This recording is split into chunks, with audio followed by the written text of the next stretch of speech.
My friends all have boyfriends who seem better than you, she blurted out during dinner with her friends. That night, I paid the check and walked away for good. Now, years later, she's single, reaching out to me again while those same friends no longer bother to set her up with anyone. Hey everyone, before we continue, please don't forget to subscribe to the channel and hit the like button if you enjoy hearing stories like this one. Thanks a lot.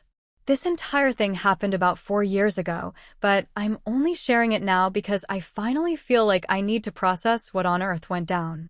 I first crossed paths with Michelle when I was 25 and she was 23. We both worked in the downtown area, me as an accountant at a mid-sized firm, her as a marketing assistant at a scrappy little startup. We were introduced at a happy hour through mutual acquaintances and hit it off almost instantly. Michelle was strikingly beautiful, confident, and radiated an energy that seemed to light up any room she walked into. That first year together felt like I'd won the lottery. She was spontaneous, exciting, and truly appeared to enjoy spending time with me. I tried to be a thoughtful partner, picking up flowers from the grocery store, planning small picnics at the park, cooking her favorite meals after long, stressful days at work.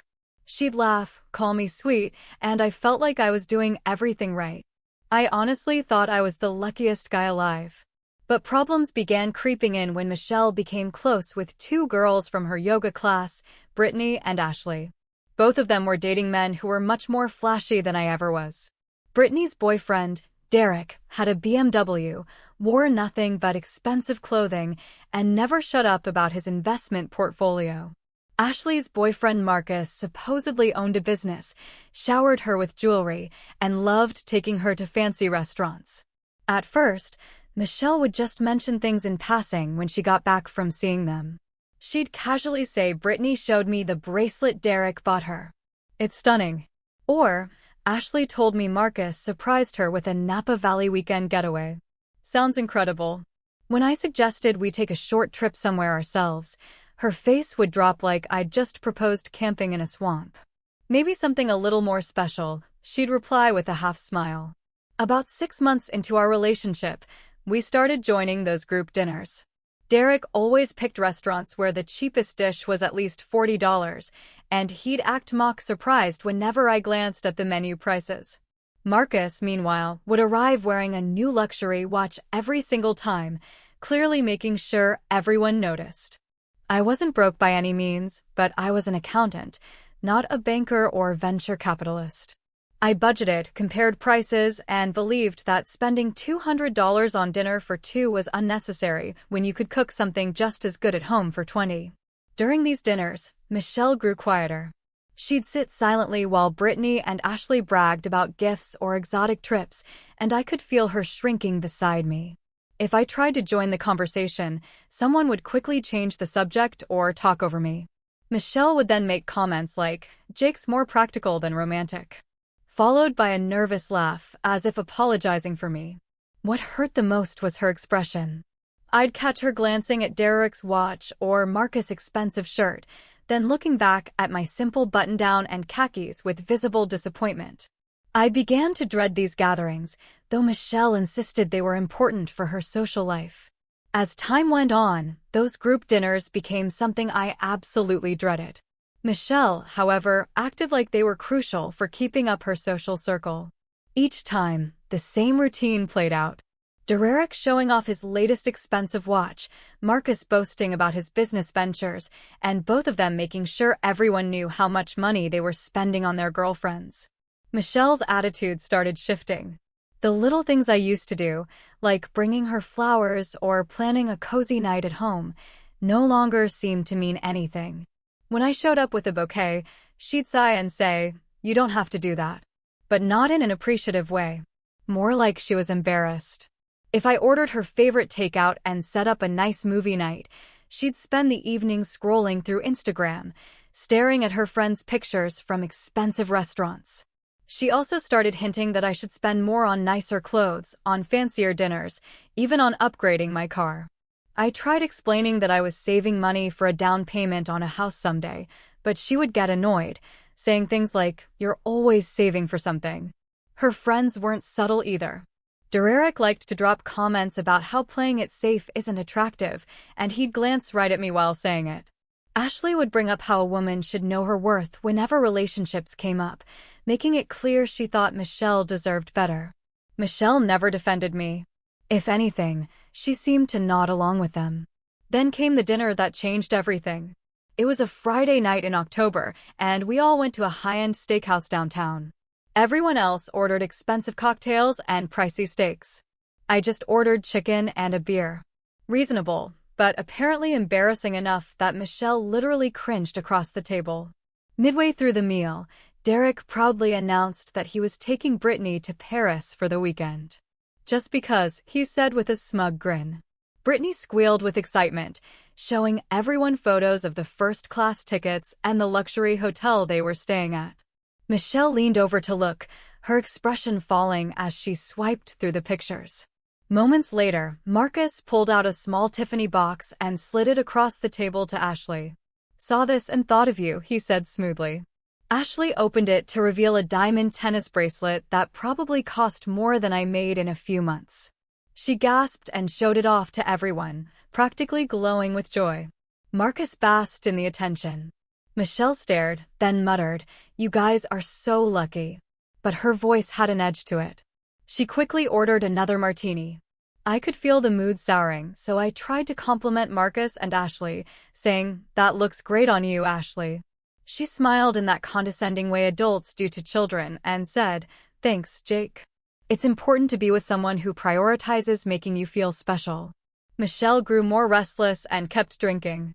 Small sarcastic comments slipped from her lips, barely audible, but sharp enough that I caught them. When the check came, like always, I offered to cover our meals. That's when Michelle suddenly snapped. "You know what? I'm done pretending," she announced loud enough that the entire table froze. Everyone stared at her.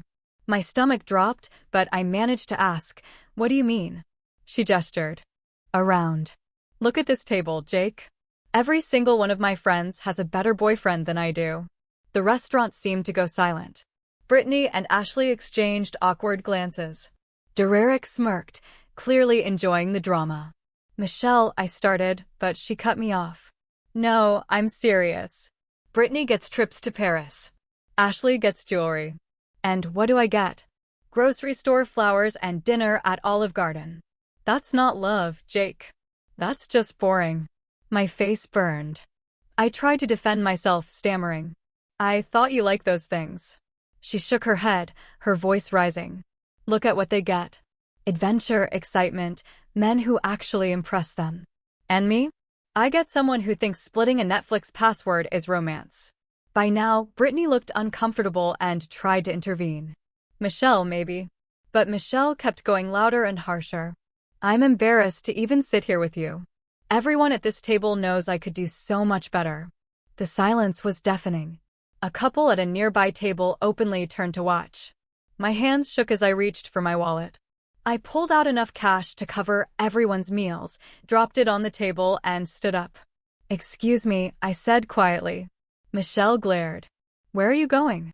"Home," I replied. "You all enjoy the rest of your evening." And with that, I walked out of the restaurant without looking back. I drove back to my apartment that night in complete silence, replaying every word she just said. The woman I thought I loved had humiliated me in front of her friends, reduced our entire relationship to a competition against overpriced gifts, and announced that being with me was something shameful. I sat in my car for 20 minutes, staring at the steering wheel, feeling like my chest was caving in. When Michelle came home hours later, she was drunk, stumbling through the door as if nothing had happened. "Jake, are you awake?" "I think I drank too much," she mumbled, expecting me to comfort her. I rolled over and pretended to be asleep. The next morning, she behaved as though nothing out of the ordinary had happened. She brewed coffee, asked about my weekend plans, even mentioned maybe catching a movie later. Finally, I broke the silence. "About last night." She waved her hand, dismissive. "I was drunk. You know, I didn't mean it." But I could see in her eyes that she had meant every word. The embarrassment, the resentment, it had been building for months. She wasn't proud to be with me. She was ashamed of my job, my modest clothes, the way I showed affection. I told her we needed to take a break. She laughed in my face. "Don't be so dramatic." I said I was sorry, except she hadn't actually apologized. I calmly replied that I'd stay with my friend Tom for a few days, so we could both have some space. "Jake, you're being ridiculous," she scoffed, but I had already started packing a bag. That day, she called me 6 times. I ignored every call. By Monday, her voicemails turned angry, accusing me of being childish and demanding I come home. By Wednesday, she was panicked, sending floods of texts promising she would change, that we could fix this. But the longer I stayed away, the clearer everything became. For months, maybe even an entire year, I had been twisting myself into someone I wasn't, just to keep her happy. I had apologized for being stable instead of flashy, thoughtful instead of extravagant.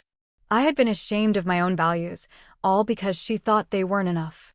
On Saturday, while she was out at brunch with her friends, I went back to the apartment. I quietly packed every single one of my belongings and left the key on the counter. I didn't bother leaving a note. What was there left to say? She had already made her feelings about me painfully clear. That weekend, I moved into a small studio across town. I changed my phone number, blocked Michelle on all social media, and told my friends and family that the relationship was over and I didn't want to discuss it. Michelle lost it when she realized I had truly left.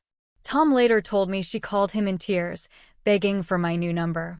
She even showed up at my old office, but by then I had already requested a transfer to another branch across the city.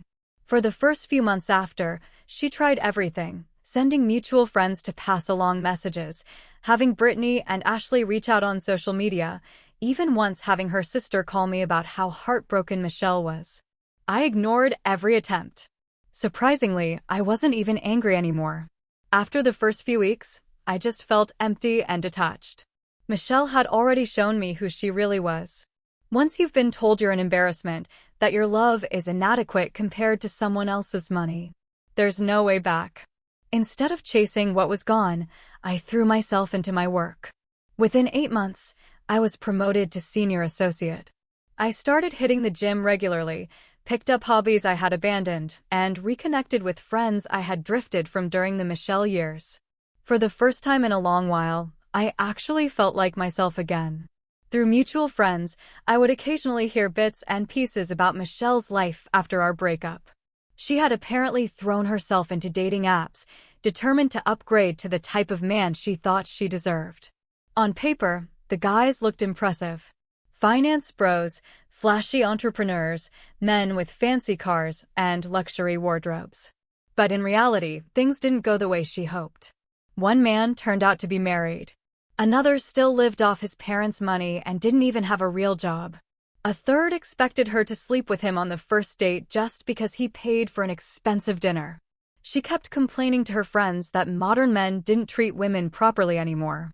I'll admit, for a moment I felt a flicker of sympathy, but then I remembered that humiliating dinner, her words echoing in my ears. "My friends all have better boyfriends than you." That sympathy evaporated. About a year after our breakup, her cherished friend group began to crumble, too. Derek, the so-called romantic who took Brittany on Paris trips, was caught cheating on her with a woman from his gym. Turned out his investment portfolio was mostly just debt and his BMW was leased. Brittany aired all of it publicly on social media. Marcus, the businessman who showered Ashley with jewelry, turned out to be running a shady multi-level marketing scheme. When it all collapsed, Ashley discovered that the jewelry had been bought with borrowed money and he was essentially broke. She left him and had to sell most of the gifts to cover the debts he'd left behind in her name. Suddenly, Michelle's proud comparison of better boyfriends didn't look so glamorous anymore. Meanwhile, I was moving on. About 18 months after the breakup, I cautiously started dating again. At first, it was casual dinners and light conversations, refreshing in their simplicity. What struck me most was how some women actually appreciated small gestures. Bringing flowers, planning a thoughtful but inexpensive date. Things that Michelle had once rolled her eyes at were now received with genuine smiles. That's how I eventually met Emma. It was a Saturday afternoon and I was at Barnes and Noble browsing the biography section when the woman next to me dropped a stack of books. I bent down to help her pick them up and noticed they were all children's titles. She smiled and said, "Thank you. I'm a kindergarten teacher, always on the lookout for new books for my classroom." I told her that was really cool and probably rewarding work. "What about you?" she asked. I admitted I was an accountant. "Not nearly as interesting as teaching 5-year-olds, she laughed. "Are you kidding? Numbers always make sense. 5-year-olds are chaos in tiny shoes." We ended up talking for almost 2 hours right there in the aisle. Emma was warm, funny, and genuinely curious about everything: my work, my family, even my opinions on books and travel. When I mentioned I was considering going back to school for my CPA, she didn't roll her eyes or call it boring. Instead, she lit up and said, "That's amazing. What made you decide to do that?" It was pure enthusiasm for my goals, not judgment. We started dating slowly. Emma loved the little things I did. Flowers, home-cooked dinners, remembering details she'd mentioned casually. She would light up when I planned thoughtful evenings instead of flashy ones. When I made her breakfast on weekends, she'd smile and say it was the most romantic thing anyone had ever done for her. "You really pay attention," she told me one night after I surprised her with tickets to see an author she loved. "I've never dated someone who listens the way you do." With Emma, I felt like being myself wasn't just tolerated, it was celebrated. She earned less money than Michelle ever did, but she didn't care about expensive restaurants or luxury gifts. She valued our hikes, quiet nights in, and long conversations. After 1.5 years, I proposed to her. Nothing flashy, just the two of us on the hiking trail where we had shared our first real conversation about wanting the same future. She said yes before I could even finish asking. Planning the engagement party with Emma was the opposite of everything I had gone through with Michelle. Emma didn't want extravagance or to show off.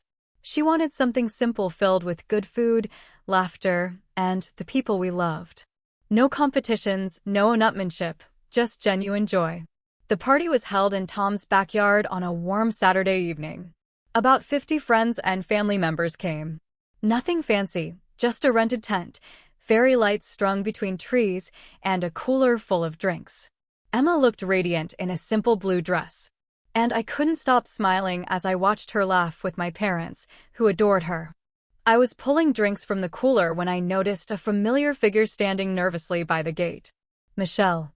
She was dressed far too formally for a backyard gathering, clutching a wrapped gift, her eyes scanning the party with hesitation. My stomach dropped. I hadn't seen her in almost 3 years. I walked over before she could step inside. "Hi, Jake," she said softly. "Congratulations. I heard you got engaged." "Thank you, Michelle. But you can't be here." I replied firmly. I know. I brought a gift. I wanted to congratulate you both." I asked how she even knew about the party. She admitted she'd seen Sarah post about it on Instagram and recognized the address. Behind me, Emma was still chatting with my sister, unaware of the scene at the gate. Michelle went on, "I just wanted to say I'm happy for you. You look really happy." "I am, but you need to leave," I told her. Her voice trembled. "Can I at least meet her just for a second to say congratulations?" "No," I said firmly. She looked desperate. "Please, Jake. I know things ended badly, but I've changed. I've grown up since then." I studied her face. She looked older, more worn, not in a physical way, but in spirit.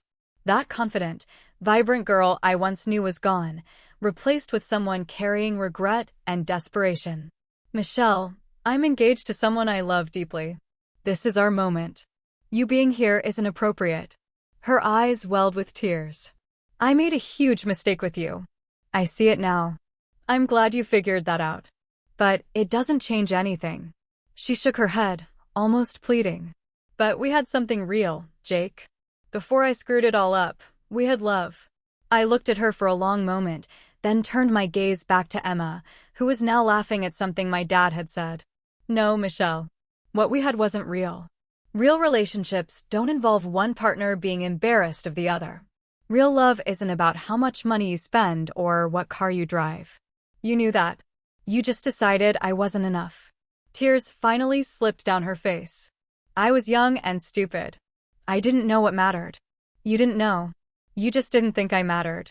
For the first time in years, I felt nothing toward her. Not anger, not bitterness, just annoyance that she was intruding on what should have been one of the happiest nights of my life. I should go, she whispered. Yes, you should. I watched as she walked back to her car, climbed in, and drove away. Then I turned, walked back into the backyard, and immediately sought out Emma. I kissed her, raised my glass, and went on celebrating with the people who truly cared about us. Later that evening, Emma asked gently, "Who was that woman by the gate?" I smiled faintly. Someone from my past. Nobody important. And that was the truth. What do you think about the story? Let me know in the comments. Drop a like and don't forget to subscribe for more real-life stories.